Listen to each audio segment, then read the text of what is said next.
Kia ora everyone and welcome to another episode of Women Where It Matters. I'm Natasha Payne. And I'm Grace Thomas. And this week we took a deeper look at the intellectual disability care in Aotearoa and the woman behind it. So we went along to meet the people at Hohepa Canterbury, which is one of Christchurch's leading disability care providers. Hohepa Canterbury is a disability service provider. We provide care and support for people with intellectual disability and or autism. Many people don't understand that we work with people with autism as well. We have two campuses in Christchurch, one here in Barrington. We're on about 2.5 acres here, and we've got another 40-acre farm out in Horseville. It comes from Steiner origins, so we're inspired by anthroposophy. So as part of that, we look at the whole well-being of a person. Are you concentrating on what you're doing or not? Let's just put a bit more moisture in there. When you come to work here, it's you're bringing something with you which is beyond rewarding, really. You bring a lot of joy into people's lives. You're friends. We have a lot of fun together, you know?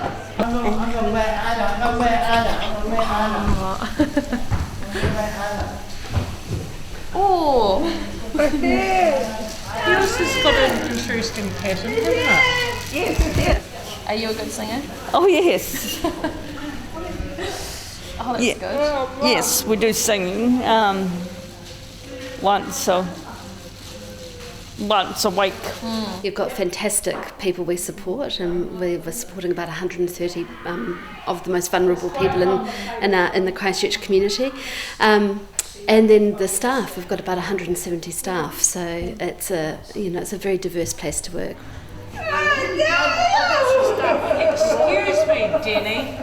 She's just making my hair all beautiful. There you go, thank you.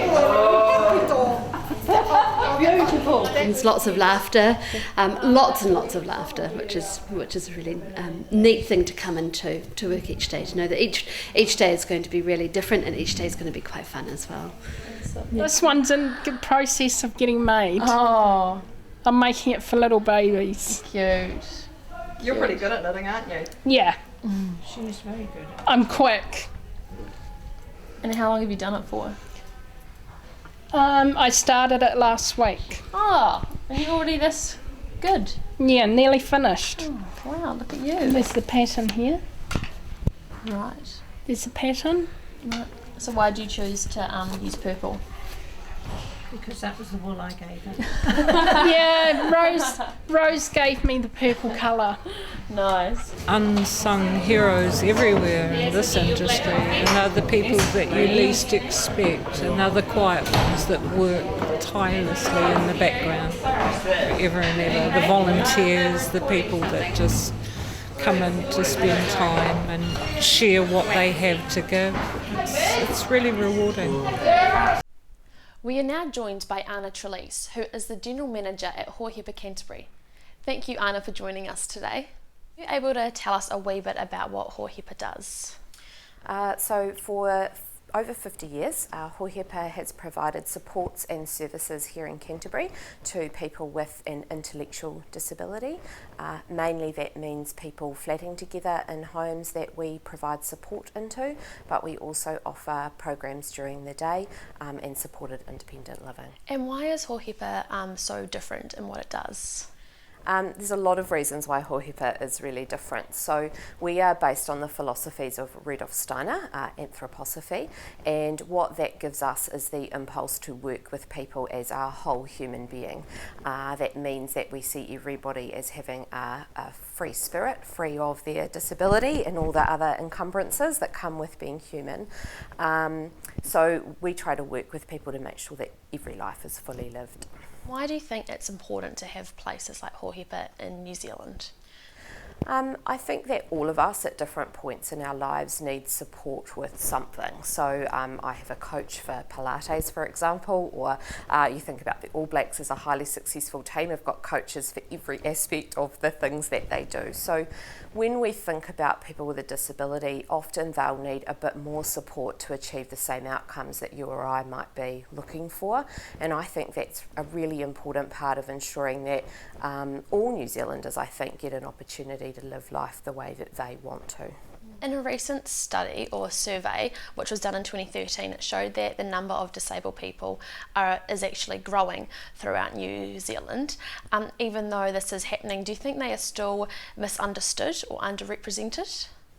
I definitely think underrepresentation is an issue. I think that disabled New Zealanders are often a relatively invisible population, and within that, people with intellectual disability particularly so. I think we're fortunate to live in a time where children with intellectual disabilities are being mainstreamed, and so for my children and other people of that generation, they're growing up with kids with disabilities around them. We're starting to see characters with disabilities appear on mainstream television shows. So I think it is becoming a bit more prominent, but I hope it will become much more so over time. Do you think those who work in the disability sector or caregiving sector aren't given enough credit for what they do? I think that's been an absolute issue for many years for caregivers and support workers right across all aspects of disability and aged care. The pay equity settlement 3 years ago has had a huge impact, I think, on improving the way that those skilled roles are recognised. I still think we've got a long way to go to give that much more value. Now, moving on to the more business side, you are in a senior leadership position of an estimated $10 million business. What's your story? How did you get there? What is my story and how did I get there? So I think for me, I have, as I said, always worked with people with a disability. I think for me, I've been fortunate over the 20 years that I've worked in the sector to have a lot of really great women, particularly around me, who have seen potential and wanted to work with that. But what's particularly brought me to Hohepa was that I was looking for a role that would get me back closer to influencing the lives of people with a disability. And so I'm hugely fortunate to be at this great organisation, leading a team of 170 dedicated staff who are providing support to around 140 people every day. So. In 2018, a survey showed that women in leadership positions actually hit an all-time low from 26% to 24%. Are you surprised by this, or do you sort of see how that could happen? It actually does surprise me. So my sense would be that women in leadership roles is actually growing, and so that statistic does surprise me and makes me wonder why that is. What is influencing that? Like you said before, you also have a lot of great women surrounding you, and you have basically an all-woman team under you. Was that on purpose, or did that just naturally happen? I think it's naturally happened. So I think about this a lot actually. So genuinely, when we're recruiting, we're looking for the best person who's the best fit for the role. When I look at my senior leadership, particularly who are all women, I really have had to sit back and think about whether I'm carrying any unconscious bias, particularly within that recruitment process. Hand on heart, I can say that every single one of those women is the best fit and the best person to be in those roles. But yeah, I'm incredibly fortunate to have these really motivated, incredibly intelligent, super professional women around me. Lastly, what do you enjoy the most about working at Hohepa? Look, I think for me, what I absolutely enjoy is the connection to the people that we are supporting, so every day. So on a day where maybe things aren't going quite right or according to plan, or you start to wonder what on earth it is that you're doing, all I have to do is step outside my office and head onto campus, and I'm in touch with all of the people that we support immediately as a touchstone to remind me why I'm there. It is really unique to be able to be in a role where you're thinking strategically, 5, 10, 20 years ahead for an organisation, but able to see how those decisions are playing out for people on the ground every day. Awesome, that's all I have. Thank you so much for joining us today. Thank you. Thank you for watching another episode of Woman Where It Matters. Ka kite anō.